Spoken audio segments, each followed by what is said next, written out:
নমস্কার বন্ধুরা, আমার মায়ের রান্নাঘর মনিকা কুকিং কিচেনের আরও একটা নতুন পর্বে তোমাদের সকলকে স্বাগত।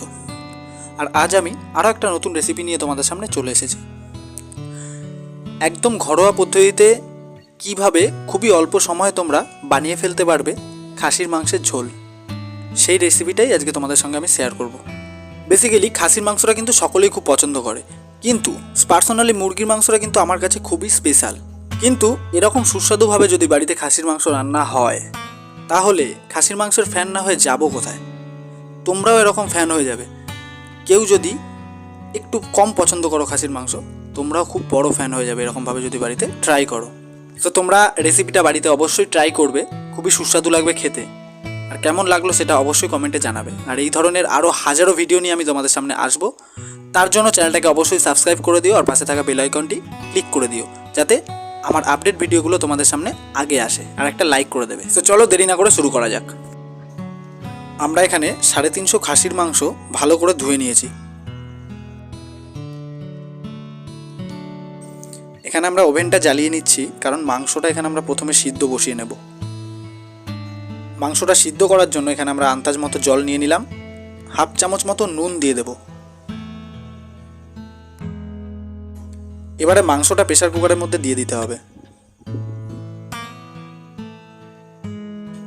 এখানে আমরা সম্পূর্ণ মাংসটা প্রেসারে দিয়ে দিয়েছি। এবারে আমরা হাফ চামচ হলুদ দিয়ে দেব। এবারে ভালো করে নাড়িয়ে মাংসর গায়ে নুন হলুদটা ভালো করে মাখিয়ে নিতে হবে। এবারে প্রেসারের ঢাকনাটা বন্ধ করে দিয়ে মাংসটা সিদ্ধ হতে বসিয়ে দেব। আর বাকি মশলাগুলো আমরা নিয়ে নেব। এখানে আমরা দুটো মাঝারি সাইজের আলু কেটে নিয়েছি, 3টে মাঝারি সাইজের পেঁয়াজ কেটে নিয়েছি, গোটা জিরে নিয়েছি, ধনে গুঁড়ো নিয়েছি, হলুদ নিয়েছি, সর্ষের তেল নিয়েছি, 10 কোয়া রসুন, 5টা শুকনো লঙ্কা আর ছোট এক টুকরো আদা নিয়েছি, নুন নিয়েছি, রান্নায় স্বাদের জন্য চিনি নিয়েছি, গরম মশলা গুঁড়ো নিয়েছি। টমেটোটা শুরুতে দেখাতে আমি ভুলে গিয়েছিলাম, তাই এখন অ্যাড করে দিলাম সবার শেষে। তো বন্ধুরা, এখানে আমাদের কড়াই রেডি। আর এখানে আমরা প্রথমে আলুটাকে ভেজে নেব, কারণ আলুটা কড়াইয়ে পুরোপুরি সিদ্ধ হবে না, তাই মাংসের সাথে আরও 2টো সিটি মেরে আমরা সেদ্ধ করে নেব আলুটা একদম শেষে। আলুটাকে ভেজে নেওয়ার জন্য আমরা এখানে প্রথমেই 5 চামচ তেল দিয়ে দেব। তেল এখানে গরম হয়ে গেছে। এবারে খুন্তি দিয়ে তেলটাকে ভালো করে কড়াইয়ের গায়ে নাড়িয়ে চাড়িয়ে লাগিয়ে নিতে হবে, যাতে আলুটা ভালো করে ভাজা হয়ে যায়। এবারে কেটে রাখা আলুগুলোকে কড়াইয়ে দিয়ে দেব। হাফ চামচ হলুদ দিয়ে দেব, হাফ চামচ নুন দেব। এবারে ভালো করে নাড়িয়ে হলুদ আর নুনটা আলুর গায়ে মাখিয়ে লাল করে ভেজে নেব।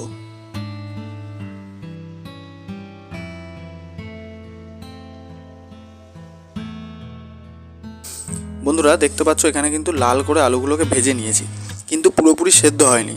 তাই আমরা প্রেসারে আলুগুলোকে দিয়ে দেব। লাস্ট 2টো সিটি মেরে সেদ্ধ করে মাংসর সাথে আলুগুলোকে নামিয়ে নেব।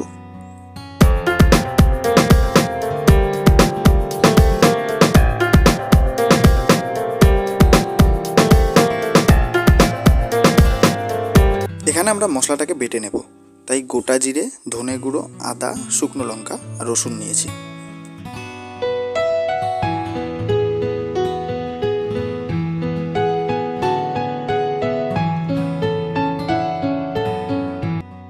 এখানে আমরা বড় চামচের 1 চামচ কালো আর সাদা সর্ষে মিক্স করে অ্যাড করেছি, এতে রান্নাটা আরও টেস্টি হবে।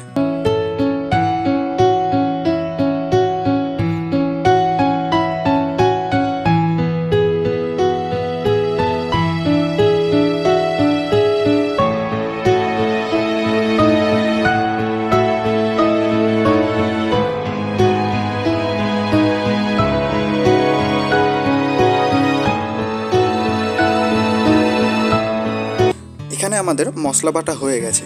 এবারে আমরা একটা পাত্রে তুলে নেব মশলাটা। তো বন্ধুরা, 15 মিনিট ধরে আমরা মাংসটাকে এখানে সেদ্ধ করেছি। আর আলুটাকে লাস্ট মোমেন্টে 2টো সিটি মেরে সেদ্ধ করে নিয়েছিলাম। তো এবারে সময় হয়ে এসেছে একটা পাত্রে আমাদের মাংস আর আলুটাকে নাবিয়ে নেওয়ার। আমরা এখানে নাবিয়ে নিয়েছি।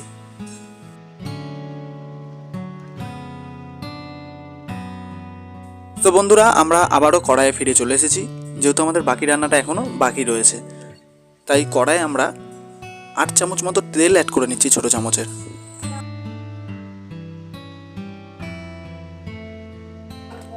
এখানে তেল গরম হয়ে গেছে। এবারে 2টো তেজপাতা আমরা দিয়ে দিলাম ফোড়নের জন্য, আর 1/2 চামচ জিরে দিয়ে দেব। হালকা নাড়িয়ে চাড়িয়ে নেব। জিরেটা এখানে আমাদের অল্প ভাজা ভাজা হয়ে গেছে। এবারে আমাদের কেটে রাখা পেঁয়াজটা কড়াইয়ে দিয়ে দেব। এবারে ছোট চামচের 1/2 চামচ হলুদ দিয়ে দেব। বড় চামচের 1/2 চামচ নুন দিয়ে দেব। এবারে ভালো করে নাড়িয়ে চাড়িয়ে বেশ লাল করে পেঁয়াজটাকে এখানে আমরা ভেজে নেব।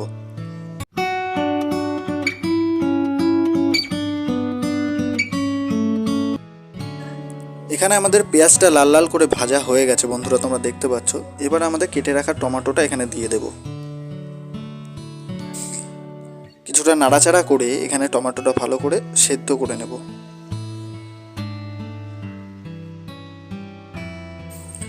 এখানে টমেটোটাও বেশ ভালো করে সেদ্ধ হয়ে গেছে, পেঁয়াজটাও লাল করে ভাজা হয়ে গেছে। এবারে আমরা বেটে রাখা মশলাটা দিয়ে দেবো এর মধ্যে।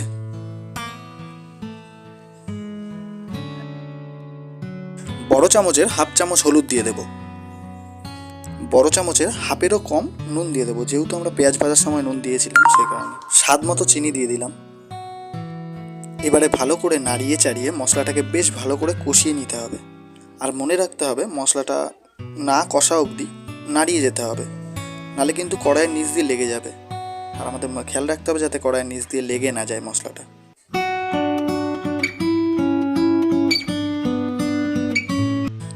এখানে আমাদের মশলা কষানো হয়ে গেছে বন্ধুরা, তোমরা দেখতে পাচ্ছ কিন্তু যে বেশ ভালো করে তেল ছেড়ে দিয়েছে মশলা থেকে।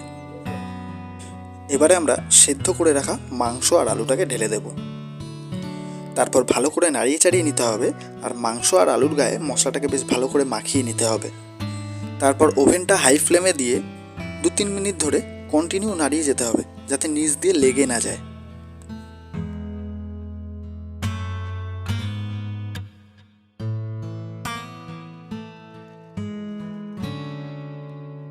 এখানে আমরা সেদ্ধ করে রাখা মাংসের জলটা ঢেলে দিচ্ছি। মাংস সিদ্ধ করার সময় আমরা আমাদের আন্দাজ মতো জল দিয়ে দিয়েছিলাম। তোমরা যতটা পরিমাণ ঝোল খেতে চাও ঠিক ততটা পরিমাণ জল তোমরা আগে থাকতে দিয়ে দেবে। আলাদা করে কিন্তু আমরা কোনো নর্মাল জল দিইনি। এখানে মাংসের সিদ্ধ জলটা দিয়েছি, তাতে করে রান্নার স্বাদটা দ্বিগুণ বৃদ্ধি হয়। তোমরা বাড়িতে ট্রাই করে দেখবে, বুঝতে পারবে। দেখতে পাচ্ছ বন্ধুরা, এখানে কিন্তু আমাদের ঝোলটা অলরেডি ফুটছে আর খুব সুন্দর একটা কালার এসছে। এবারে আমরা 5 থেকে 6 মিনিটের জন্য ঢেকে দেব, তাতে আরেকটু টেস্ট হবে রান্নাটা। ঠিক 6 মিনিট পর আমরা ফিরে এলাম। এবারে ঢাকনাটা সরিয়ে নেব। তার মাঝখানে আমরা একবার ঢাকনা সরিয়ে দেখে নিয়েছিলাম। এখানে তোমরা বন্ধুরা দেখতে পাচ্ছ খুব সুন্দরভাবে কিন্তু ঝোলটা ফুটছে। আমাদের রান্না প্রায় কমপ্লিট। এবারে আমরা গরম মশলা ছিটিয়ে দেব। মানে যতটা পরিমাণ রান্না হবে ঠিক তার উপর ভিত্তি করে গরম মশলা এখানে ছেটাতে হবে, যাতে রান্নার টেস্টটা বিগড়ে না যায়। এবারে ভালো করে নাড়িয়ে গরম মশলাটাকে রান্নার সঙ্গে মিশিয়ে নিতে হবে।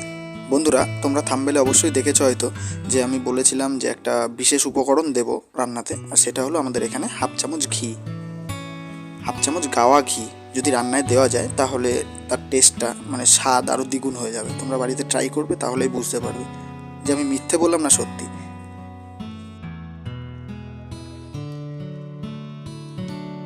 তো বন্ধুরা, তোমরা দেখতে পাচ্ছ যে এখানে আমাদের খাসির মাংসের যে ঝোল সেটা একদম কমপ্লিট আর খাওয়ার জন্য পুরোপুরিভাবে তৈরি হয়ে গেছে। আর তোমরা এখানে মানে মাংসের যে কালারটা দেখতে পাচ্ছ সেটা একদম ন্যাচারাল। তাই এটা সম্পূর্ণ আমার মায়ের হাতের স্পেশাল খাসির মাংসের ঝোল, একদম ঘরোয়া পদ্ধতিতে খুব সুন্দর কালার এসে, আর আমি খেয়েছি, খুব সুন্দর লেগেছে।